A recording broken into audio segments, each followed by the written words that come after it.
You're watching Global Trade This Week with Pete Mento and Doug Draper. Well, hello everyone, and welcome to yet another game-buster episode of Global Trade This Week, brought to you by our good friends at Cap Logistics. I'm Pete Mento, and with me as always is the Midwestern heartthrob of our crew, Doug Draper. Doug, how are you, buddy? Pete, I'm holding up. That's quite a moniker that was just passed on to me, so I appreciate that. Yeah, well, I think, Midwestern heartthrob, that's a pretty good thing to be, isn't it? Not too shabby, not too shabby. Yeah. Hey, I'm going to chime in on something here real quick. Didn't even talk about it while we were setting up here, but it's related to autonomous trucking, right? So I had to go back to Kansas this weekend to see my daughter in a regatta rowing competition. She did very well, by the way. But we ran into one hell of a Kansas storm on Friday night when we were driving back. I don't know if you saw, but Wichita, Kansas got hit with a tornado and all this stuff came up. And we saw four semis tip over in the middle of the road because of wind. And I was just thinking to myself, like, how would a self-driving truck handle that type of situation? And I was asking my wife, and it was about 9:30 at night, pitch black, 50-mile-an-hour winds plus, and it's raining like a son of a bitch. And she's like, you are about as lame as it gets when we're trying to navigate and get someplace safely. And all you can think about is self-driving trucks. And I'm like, that is why my partner in crime and I love the show every week. Yep, it's true. It's one of the many reasons that we love this show. But yeah, I watched the video of that tornado ripping through that town. That's all over Twitter. I don't know if it's real. What's that? It seems like something. There's a video of a tornado ripping through the town. You actually see it going through this town in Kansas. That's all over Twitter, and I don't know if it's real. I would love to know. Well, it was if Keenan can tell us if it was real or not. Well, Andover, Kansas is what got leveled. So not the whole town, but some buildings. Anyway. There you go. That's my Midwest update for this week's show. Well, Doug, we have done the coin flip. You won, and you have elected to receive in the first half. So with that, my friend, what is your first topic? All right. Well, it's related to the carbon footprint and the carbon footprint reduction strategy that's going on, and it's all the rave. And it caught my attention because I read something last week, Pete, and it was about DSV, and they have this new CO2 dashboard for an emissions footprint where you can actually track your freight based on the transit mode, trucking, ocean, or whatever. You can kind of click a button and figure out what the CO2 output is specific to your shipment on that vessel or truck or train. And I started thinking that's pretty slick, and I think that there is going to continue to grow and have cool technologies to that effect. But the key thing here is it going to be a carbon footprint management, or is it going to be more carbon footprint branding? And I'm not speaking specifically to DSV. That just caught my attention, which was the topic of this, which became of this topic. But I am curious to see, as that industry and requirement for logistics and transportations companies become more and more prevalent, how much of that is going to be true management and how much of that is going to be branding, meaning, yeah, it's a little fluff and a little smoke and mirrors here just to get the word out. And I started thinking that I believe that the winners in this thing are going to be large multinational companies that are going to be able to literally brand and manage at the same time, which would mean that if there's a winner, there has to be a loser. So if the large multinational service providers and transportation companies are going to win that carbon footprint reduction strategy, then that means there has to be a loser, which would be the yin and the yang, which would be the smaller provider. But I think there's a place for both of them. If you can be niche, and I'm a big fan of if you're a service provider to a service provider, so if you're a contractor to a large multinational service provider, I think you can have a niche if you really emphasize your carbon footprint management strategy. So I'm kind of all over the place on this one, Pete, but the bottom line is there going to be a carbon footprint reduction management, or is it going to be more on branding where you check some boxes and can move on to get a contract that a larger client may be requiring? So I don't know. What do you think? Management or branding? I think it's going to be both. You hit on a really important vein here, Doug. So there is a lot of work being done by a lot of companies to make a real impact on problems that we have with the environment, that are trying everything they can to help to manage the carbon footprint and to create a better, more green environment, more verdant environment, if you will, for logistics. And then there are people who are simply checking a box, and individuals who are doing whatever they can to market themselves as at least being part of the solution. And what I've generally found is there's that feel-good virtue signaling kind of environmental helping. And then there's the hard work that a lot of companies do.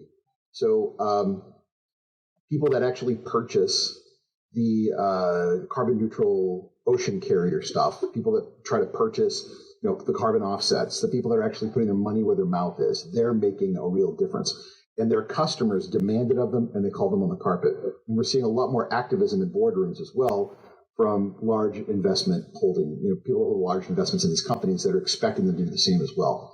So I 100% agree with you that a lot of this is simply branding. A lot of this is marketing. But I can also tell you that as a guy whose day job is working with a pretty large consumer of logistics, we go way out of our way to do everything that we can to make a significant investment to buy what we think is going to be more gentle on the planet.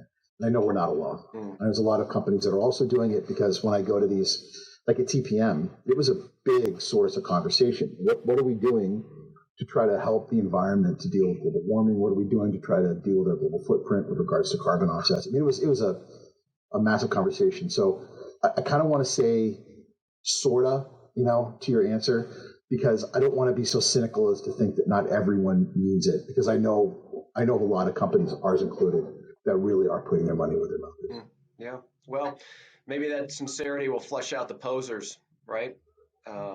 Yeah. So that's a good way to put it. Yeah. All right, man. Yeah. You flip the switch. What do you got for topic one? Yeah, I'm going to say a scary word to global economists. I'm going to say a scary word to people involved in financial markets. Stagflation, Doug. Stagflation. Brother, this was a word back in the 1970s that, it will forever be associated with Jimmy Carter, because he was the first economy that really had to manage this. But in its purest sense, stagflation is when an economy begins to slow, unemployment remains persistently high, and inflation appears to be out of control. All right, so how can we say that we're dealing with stagflation now if we don't have an unemployment issue?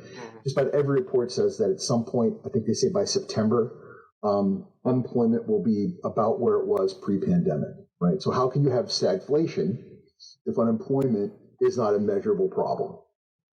Well, when you have such a global downturn, and when inflation is running as high as it is, and on top of that, wages are not increasing, you can have stagflation. And we appear to be coming up against that right now. This is, it's the Rochambeau.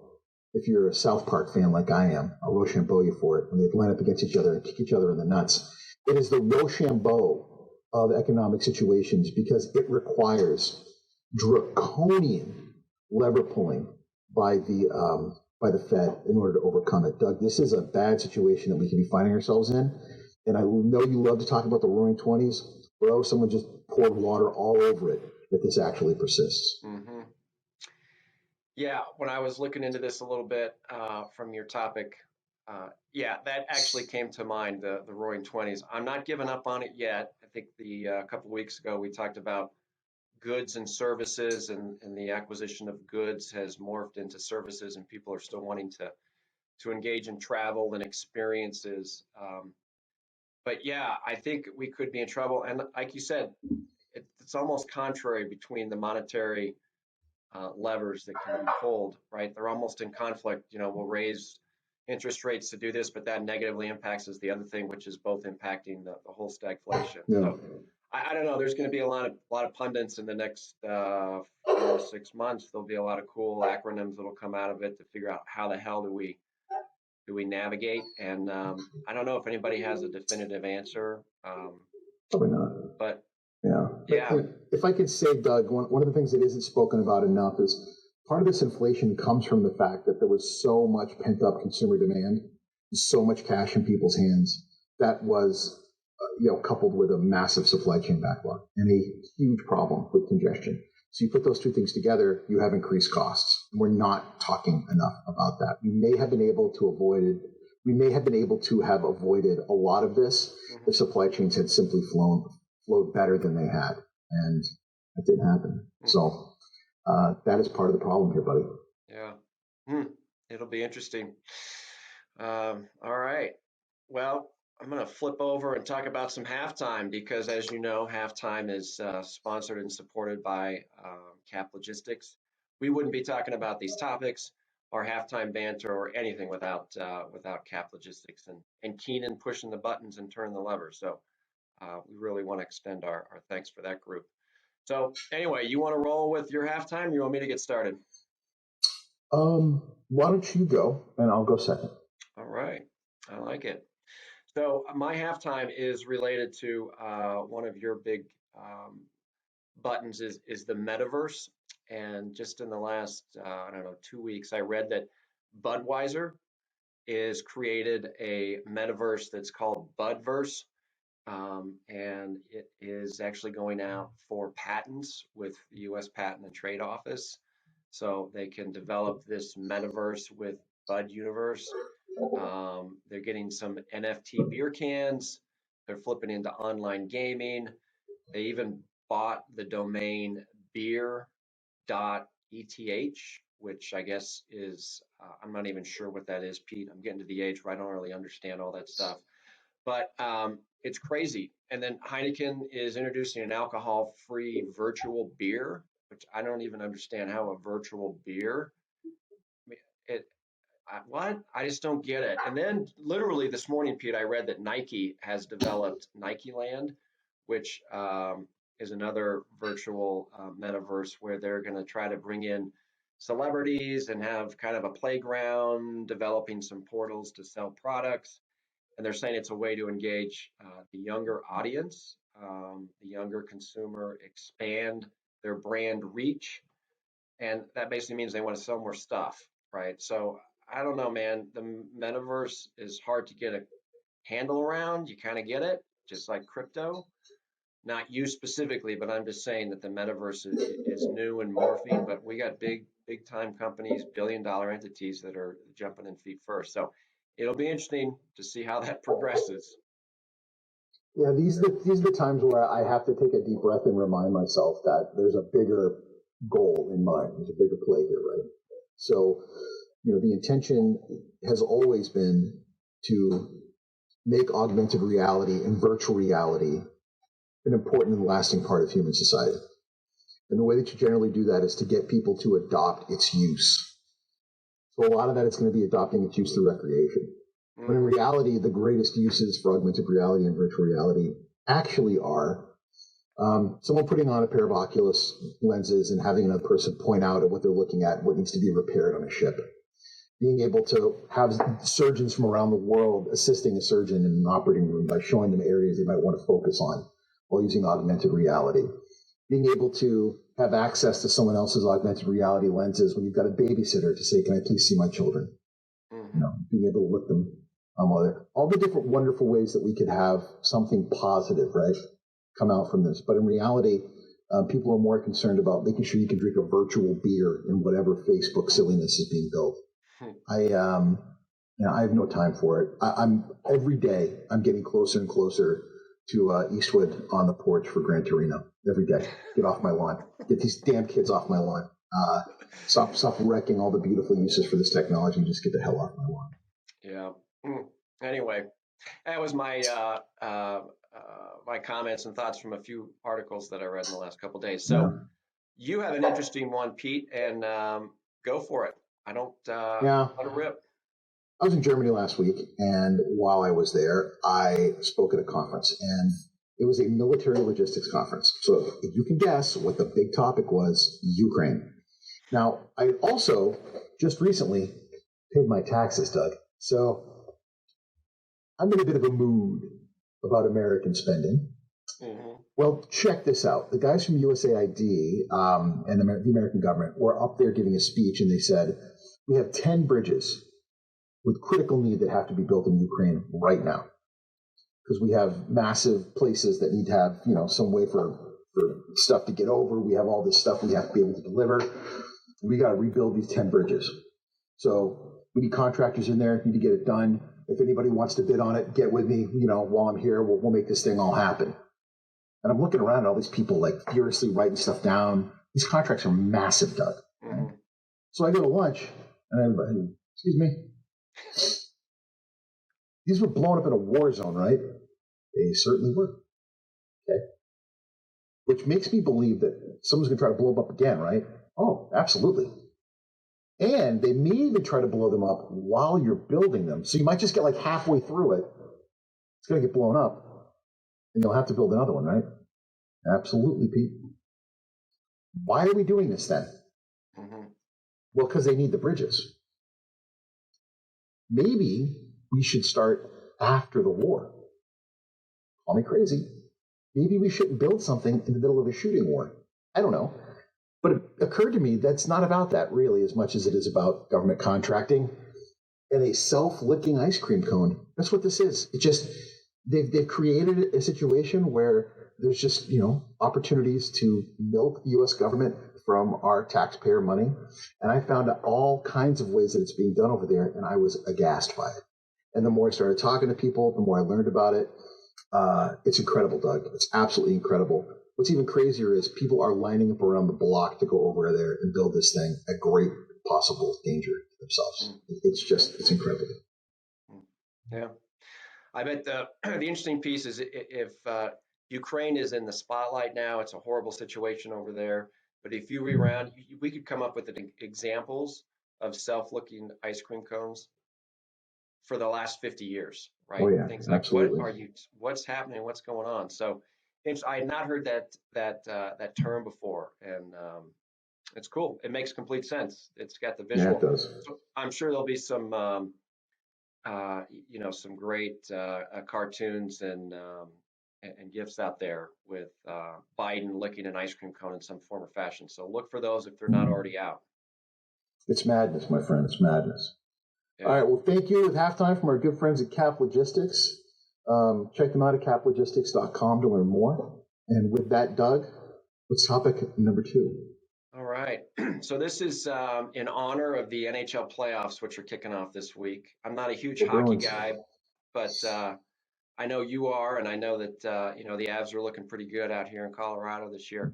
But a term that's used in hockey oftentimes is called dump and chase, right? Mm-hmm. Where you just kind of get the puck over the red line and just keep it in there and hound it after it. So dump it in and go chase it. And I thought that is a great terminology for um, the returns challenges that we're having with e-commerce and even B2B e-commerce, in the sense that once the product, and we've spoken about this in the past a little bit, once that product is in market, it stays in market. So if you're dumping it into the Denver metro area or the greater Boston area, whenever you're trying to sell it to a consumer, the concept of reversing everything back out, specifically to the carbon footprint that does to do the exact same thing that you did to get it into that market, um, is that I think there's going to be some really creative things that are going to come out of how do we repurpose, reuse, resell, whatever it may be, that once this product, this widget goes into a market, that it's not coming out.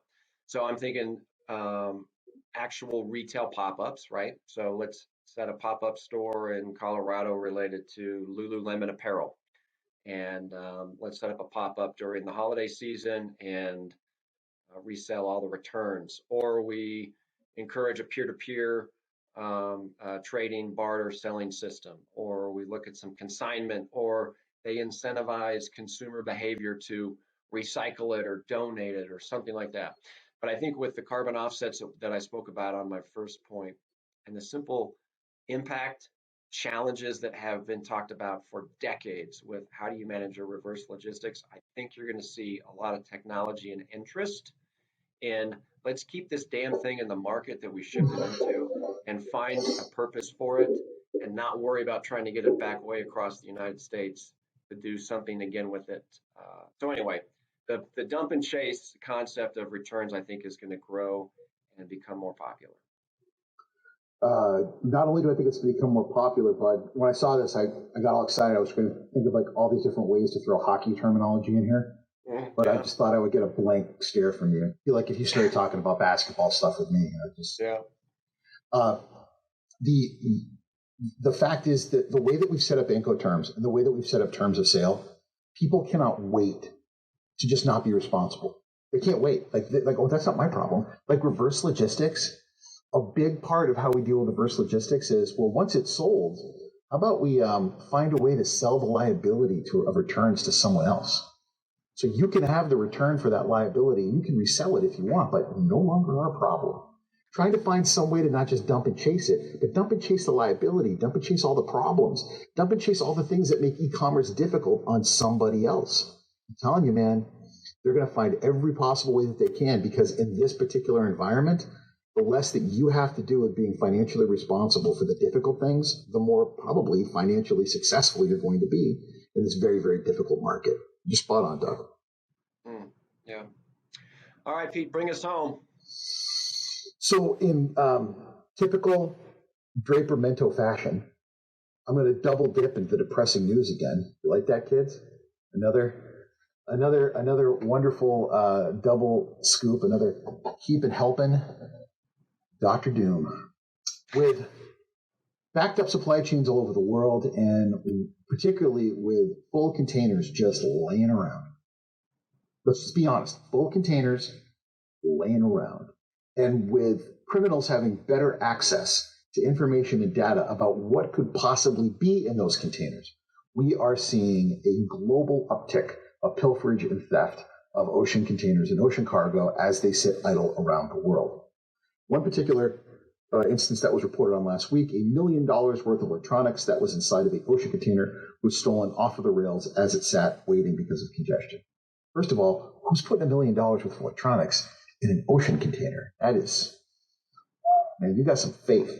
But in any case, idle cargo, the devil's work is going to end up happening to it because things sit around. You know, if you've ever been involved in trucking, ever been involved in over the road stuff, keeping things moving is the best way to make sure that no one gets inside of it. Doing hot drops, putting stuff down and leaving it somewhere is just inviting someone to think about stealing it. And cargo thievery used to always mean people didn't even know what they were stealing most of the time. They just saw an opportunity and they took it. What we're seeing so different now, Doug, is that individuals know more. They understand the patterns and the processes of what's moving around. And they're doing a pretty good job of identifying what they want to steal and stealing it.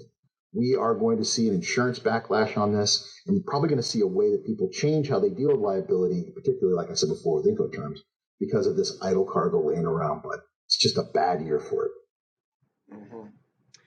Yeah, crime of opportunity, I think, is a good way to put it. It's exactly what you just said. And I think if you just look at, especially in the last 6 months with some news broadcasts and stuff, I mean, there are these organized thefts where it's almost like a rave where people, you've seen about in California, a group of people that would roll up on Rodeo Drive and just bum rush a store. And they would, 50, 100 people, you know, every man for himself. You go in there, you destroy the place, you get what you can, and you leave. And the authorities are like, what the hell just happened, right? So I think that the brazen nature of people and the willingness to take risk, along with crimes of opportunity with, like you said, if the cargo's not moving, it's in jeopardy. So the insurance piece, I think, Pete, is what you nailed on right there, is like, what's going to happen? Somebody's got to pay for it, you know? somebody has to pay for what just transpired with Yeah. that theft. Somebody's got to pay the $1 million. Somebody's got to pay for the $1 million of electronic equipment. So that's the piece I think that'll be really. I was at a security conference not long ago, and one of the very, very high-end retailers was saying that for their retail establishments, they're going to make people make appointments. So if you want to come in and you want to buy something, you're going to have to go in ahead of time, put in your driver's license information, and they'll say, great, we'll see you tomorrow at 3 o'clock. Can't wait to see you. And then they're going to have people at the door. You don't come in unless you have an appointment. There's not going to be anybody walking in and out anymore. And I thought, wasn't that going to be a problem? I said, no, it just makes it even more exclusive. And we know that people who are walking in are probably walking in to buy. Yeah.